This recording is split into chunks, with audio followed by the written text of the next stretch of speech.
starting your own business has to be a nerve-wracking process, to go from, Yeah. to go from like a bigger company like Liberty Mutual or Geico, where you have some stability, you have benefits, you have a, a paycheck, is going to come at a scheduled Yeah. time. And then to be like, you know what? I'm going to do this on my own. And the reward is probably giant, but that first step has got to be, your stomach had to have been in knots. Like, did you have a moment to say, oh God, what did I just do? Yes, and I want to say that it wasn't because I just one day from another I said, well, let me just quit my 9 to 5 job and let me just do this. I kind of was just in a position where it was like, I just kind of had to let go of my career on the carrier side, and then just one day I just turned in my company car and just all my equipment.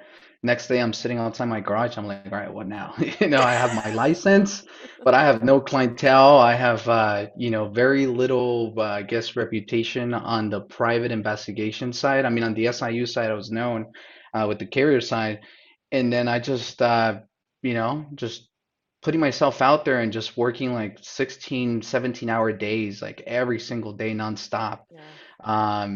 with the ultimate goal of, growing the company.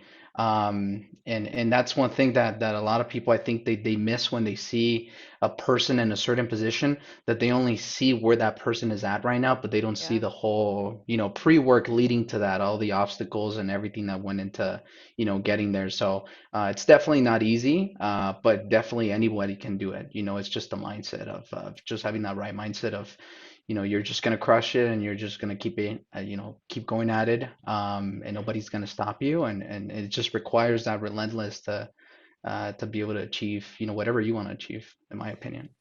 But what do you do on those days that, your mindset's getting the best of you and you're like, and it's kind of eating away, that you're like, maybe I made a mistake. Like, how do you get yourself, out of that hole so you get back onto that positive thinking side?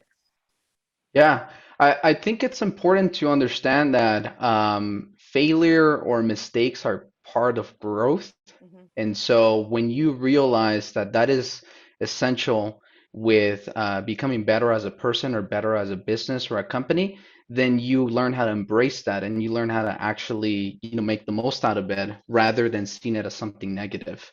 At some point in my life, I used to see it as something negative of making a mistake or just failure, and I was like, oh man, I screwed up, again, and it would, bring me down pretty bad. But it wasn't until I learned, obviously, with the help of my wife and my wife and everybody around me, that no, it wasn't something to think of negatively. It was actually an area that you can identify, to improve and to make things more efficient and better. Then that's when, I started actually looking forward, I guess, in a way to messing up, because those were that was the only way sometimes that I could realize how to better something. So so getting somewhere to a stable position as a company or having a great work product, it's a product of actually messing up a lot Yes. to get there, and a lot of Yeah. criticism. I mean, that is something that I feel like everyone needs to talk about a lot more, is that more change comes from failure, or, setbacks or Yes, obstacles, than being successful. Because, if you right. if you just get a good result, you're like, well, what I did worked. Like, Yeah. let's keep doing it. Well, if Um, everybody's complimenting you on, on what you're doing and everybody's telling you, oh, this is great, this is great, this is great, you become complacent, right? And you just get comfortable with the whole process. You never think that you really have to change something. But it takes somebody to come up to you and say, hey, yeah, this is great, but you know what? You're really not doing it as big as you think you're doing it. Like, you need to change this, or you need to improve this and that. That's when you really set back and you're like, oh man, this is true, right? I need to change, I need to change this and that. And then that's when, your product just skips another level and it goes up. So it's a process. yeah.